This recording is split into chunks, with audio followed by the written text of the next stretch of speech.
bounds.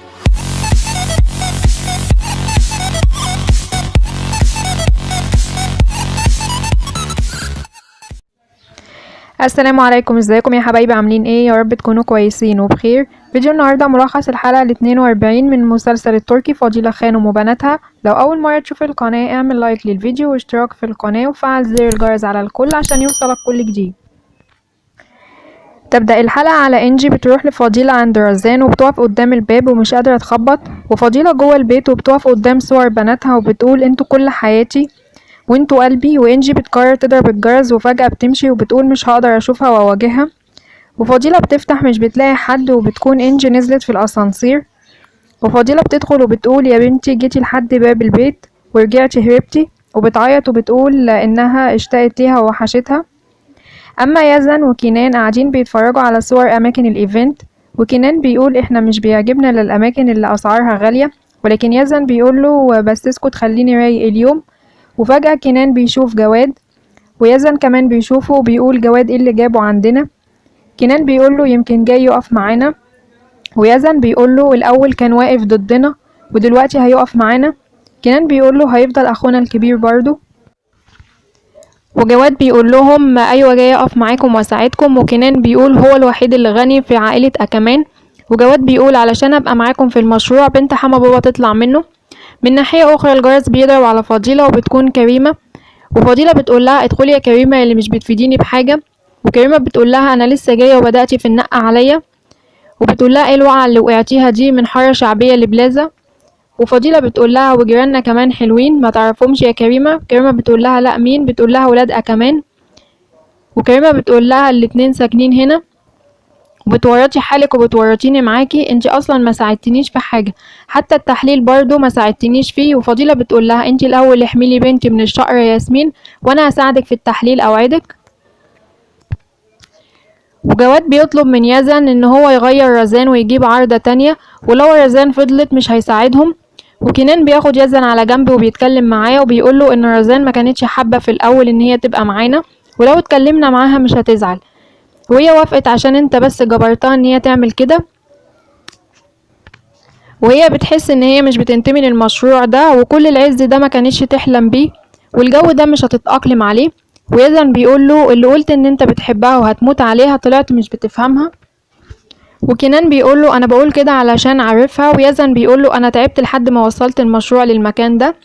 وبتيجي رزان ويزن بيقول لكنان بص عليها وشوف ازاي محافظة على شغلها وشوف الحماس اللي في عينيها. كنان بينادي على جواد وبيقول له ان رزان جزء من المشروع ده، وجواد بيقول لهم زي ما انتوا عايزين روحوا دبروا حالكم وبيسيبهم وبيمشي. ورزان بتقف معاهم وبتقول لهم شكل اخوكم بيحبني ومعجب بيا قوي، ويزن بيقول لها بسيطه ولا يهمك. وكنان بيدي ظرف ليزن وبيساله وبيقول له ايه ده؟ كنان بيقول له مش قلت لك هساعدك؟ يزن بيقول له بعت سيارتك. كنان بيقول له ما تكبرش الموضوع. ورزان كمان بتطلع ظرف وبتديه ليزن، ولكن كنان ويزن بيسالوها ايه ده؟ بتقول دي فلوس اخر اعلان ومش كتير، انا جبت البيت وجبت شويه حاجات وده الباقي، ولكن يزن وكنان بيرفضوا ياخدوهم. ورزان بتقول لهم احنا التلاتة شركاء في المشروع ومش بمزاجكم ومش عايزة اعتراض منكم، وبيتحدوا هما التلاتة مع بعض. ورزان بتقول لهم انا شركتكم في الخسارة وفي المكسب. ورزان بتقول لكنان ان هي عازماه على سينما وبيسيبوا يزن وبيمشوا، ورزان وكنان في السينما والسينما فاضية، ورزان بتقول ان الفيلم كتير حلو بس محدش غيرنا موجود، وكنان بيقول يمكن الفيلم اللي حبيتيه مش عاجب حد، ولكن رزان بتقول بس واحنا داخلين محدش اخد مننا التذاكر، بس استنى انت عملت ايه يا فقير عيلة كمان. وكنان بيقول لها ده جو رومانسي انا فقير بس معايا اسم العيلة، وبياخدوا مع بعض صورة سيلفي، ورزان بتقول له انشرها بسرعة علشان البنات، وكنان بيقول مفكرة خايف انشر الصورة، ورزان بتقول لا علشان ما يقولوش عليك كذاب لما قلت ان الحب ملوش مكان في حياتك.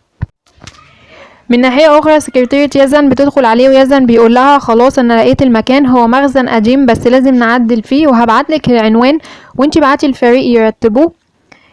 والسكرتيرة بتديله ورق وبيسألها يزن ايه ده؟ بتقوله ان دوت من اكمان جروب بعت لنا تنبيه.